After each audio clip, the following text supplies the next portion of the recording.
again, CITC participants and staff, we've got another Instructable here.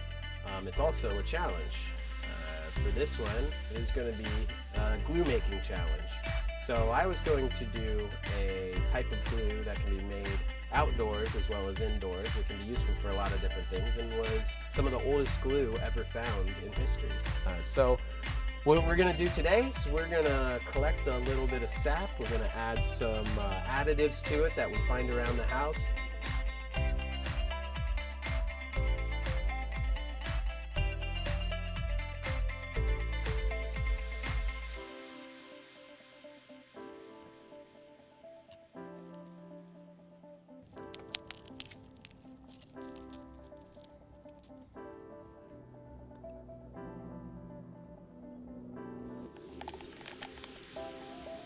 But first thing we're going to do now that it's all melted and liquidy is we can start picking out the pine needles, picking out the little bits, and just kind of scooping them off to the side, bringing them up the wall a little bit, and then when it all cools off, you can just kind of flake them off. So we just want to get that glue with the least amount of solids in it as possible. So we can use this glue as is. It's at its thinnest it will be, so it's got applications for certain things. And then we can also throw in a few additives to make it more suitable for different applications. We're gonna go ahead and throw in one of my favorite additives, which is just simple charcoal that you can get from a fire.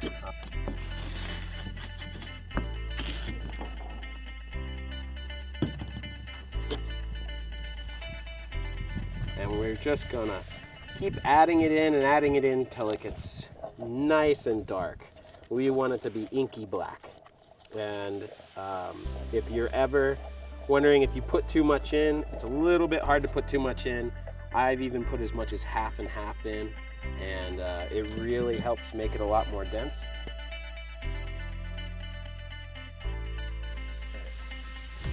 All right, so one of our other additives I'd like to throw into this one is not almonds, but rabbit dung.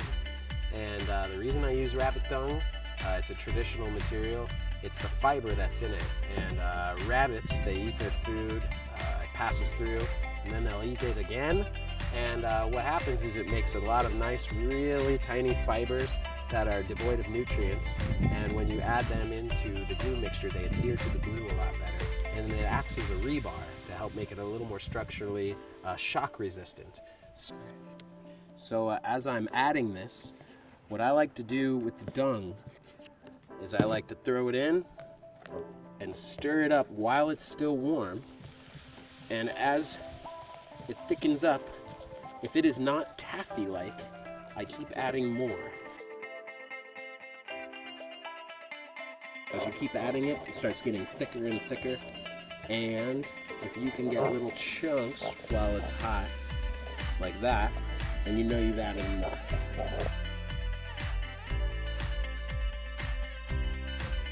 Yeah, we're good? Yep. All right, so now that we've let it cool down a little bit, it's starting to thicken up. This probably only takes about 30 seconds.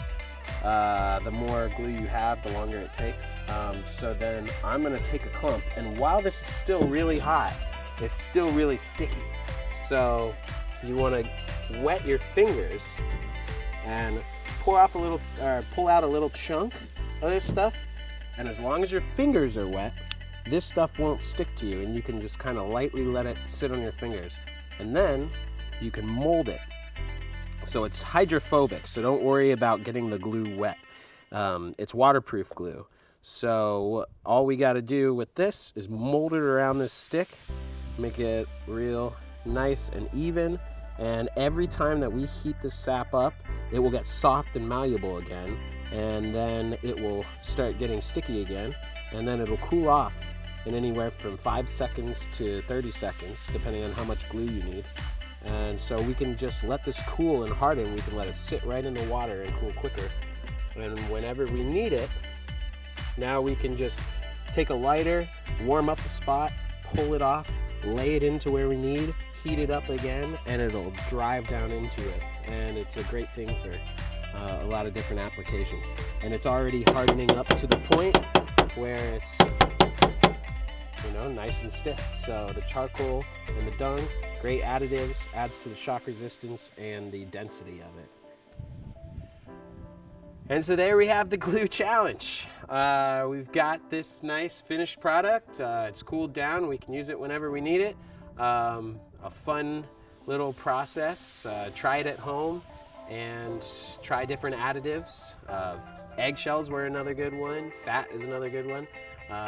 But use it for different things. See how it works out for you. And also, take that challenge and let's post something, different type of glue that you might be able to make from home.